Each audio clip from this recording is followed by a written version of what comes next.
पहला सवाल है कि जन संस्कृति मंच और इसके सिनेमा प्रोडक्शन इनिशिएटिव के बारे में कुछ बताइए। 2005 में जन संस्कृति मंच की उत्तर प्रदेश इकाई ने जब अपना काम एक्सपेंड करने का प्लान किया तो सिनेमा को इस्तेमाल करने के एज ए मीडियम इस्तेमाल करने की सोची। और सिनेमा पहले प्रायोरिटीज़ में था लेकिन कभी उसको पूरी तरीके से इस्तेमाल नहीं किया था। तो उसी के तहत गोरखपुर में पहला फिल्म फेस्टिवल करने का प्लान बना। गोरखपुर में हम लोग के कुछ पत्रकार दोस्त थे और उन लोगों ने वहाँ पर एक्सप्रेशन के नाम से एक फिल्म सोसाइटी बनाई थी और 2005 में ही अगस्त में हिरोशिमा डे पर एक स्क्रीनिंग करी थी। तो इस तरह से हम लोगों ने प्लान किया कि फिल्म स्क्रीनिंग करें और हमारे दिमाग में बंगाल और केरल का फिल्म सोसाइटी मूवमेंट हमारे सामने था एज एन एक्सपीरियंस। तो ये हम लोगों ने जीरो इन किया कि हम गोरखपुर में पहला फिल्म फेस्टिवल करेंगे। उसी इलाहाबाद की मीटिंग में, एक्सपेंशन वाली मीटिंग में, यूपी की जिस्म की एक्सपेंशन मीटिंग में ये तय किया गया कि इसे हम क्या कहेंगे। तो हम लोगों ने कहा कि इसको एक तो हम किसी भी तरह की बड़ी स्पॉन्सरशिप है उससे दूर रखेंगे और तमाम तरह का जो कॉर्पोरेटाइजेशन है या माफियाकरण है उससे हम रजिस्ट करेंगे। इसलिए हम लोगों ने इसको एक हमने नाउन दिया, का नाम दिया, संज्ञा दिया, सिनेमा ऑफ रेजिस्टेंस, प्रतिरोध का सिनेमा। और गोरखपुर में पहली बार हम लोगों ने फिल्म फेस्टिवल किया 4 दिन का, 23 मार्च से 26 मार्च 2006।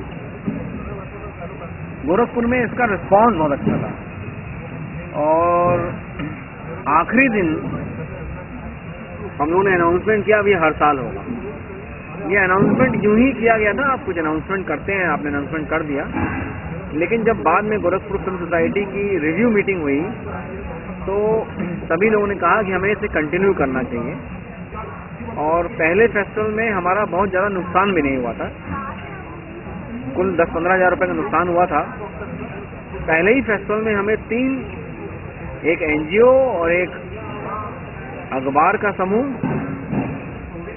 और एक कोई और कॉर्पोरेट, 3 जगहों से हम लोग को ऑफर मिले थे स्पॉन्सरशिप के, लेकिन हम लोगों ने उसे निगेट किया था।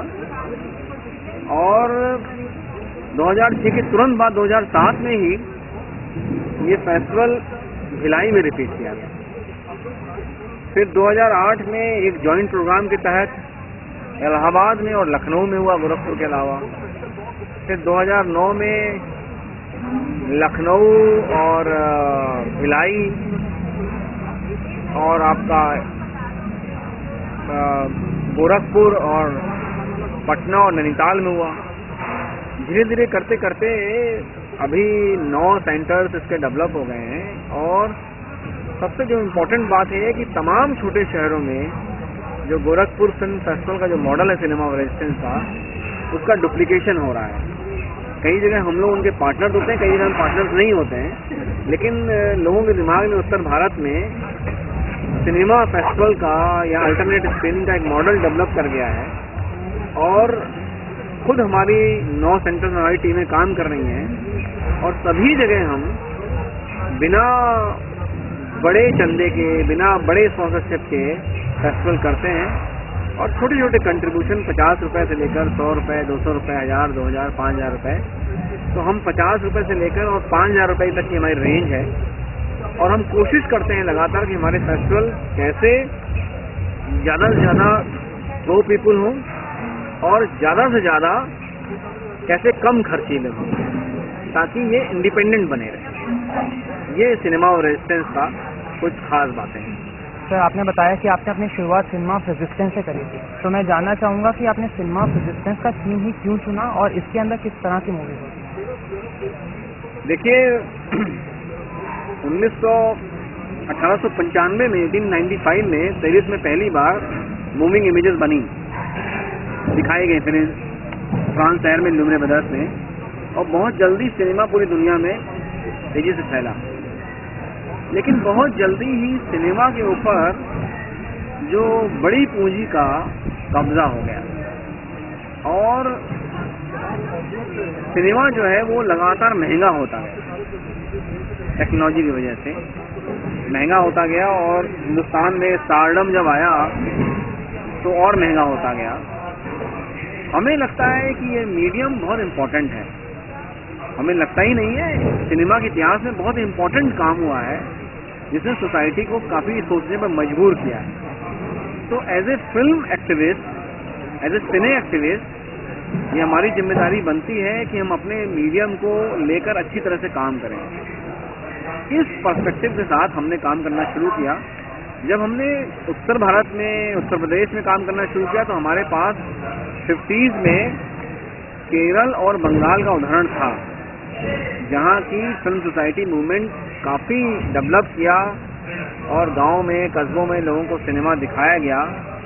अपने तरह का सिनेमा भी वहाँ बना उससे प्रभावित होकर। तो हमारे सामने ये सब बातें थी, तो हमें लगा कि और दूसरी बात है कि 90s में जब डिजिटल टेक्नोलॉजी आई, कैमरा सस्ता हुआ, सिनेमा दिखाना संभव हुआ, सस्ता हुआ, LCD प्रोजेक्टर्स आए, DVD आई, पायरेसी आई, तब सिनेमा दिखाना भी संभव। अब availability of good film is a very very possible thing prior to 20 years back, जबकि सिनेमा आप खाली 16 mm पे सेलुलाइट पे ही दिखा सकते थे, जो कि एक फिल्म के लिए आपको कई कैन का इस्तेमाल करना पड़ता था और महंगा होता था। अब तो क्या है कि आप फिल्मों को आप डाउनलोड कर सकते हैं टॉरेंट से। तमाम तरह की चोर वेबसाइट हैं जो आपके लिए चोरी करने का काम करती हैं। बहुत सारे फिल्म मेकर्स अपनी फिल्मों को फ्री डाउनलोड के लिए इंटरनेट पे चढ़ा देते हैं। तो गेटिंग सॉफ्टवेयर या कंटेंट, गेटिंग गुड कंटेंट और getting variety of content is now very much possible. तो अब हमें एज ए एक्टिविस्ट लगा कि अब इट्स द राइट टाइम। तो तब हमने, हमारे पास सारे तरह के टूल्स थे। और दूसरी बात है कि क्यों हमने किया, क्यों हमने सिनेमा वेस्टर्न को चुना, क्यों हमने डॉक्यूमेंट्रीज को ज़्यादा प्रमोशन किया।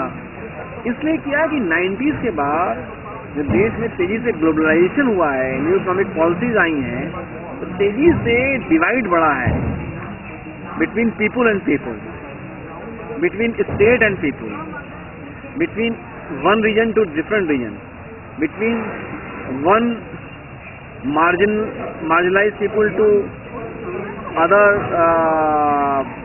influential people। ऐसे समय में जो डिफरेंट जो स्ट्रगल्स चल रहे हैं, जो फाइट्स हो रही हैं, जो स्ट्रगल्स हो रहे हैं, उनको लोगों तक ले जाना बहुत जरूरी था, जिससे कि एक बहस हो सोसाइटी में। और हमारा यही मकसद था कि एक सोसाइटी में जिस तरह का स्टैग्नेशन हो वो दूर हो, और एज ए फिल्म मेकर हम यही काम कर सकते थे। तब बनारस में इस आंदोलन की शुरुआत के बारे में आपके क्या विचार है? बनारस हमारा 9वां रेगुलर सेंटर है, और जहाँ भी हम फिल्म फेस्टिवल करते हैं वहाँ हम इस मकसद से करते हैं कि उसे रेगुलर करेंगे। मुझे लगता है कि जिस तरीके से स्टूडेंट्स ने फिल्म फेस्टिवल में पार्टिसिपेट किया है और जिस सिंसियरिटी के साथ पार्टिसिपेट किया है, तो पहले फिल्म फेस्टिवल के लिहाज से ये हमारा one of the best organise film festival है।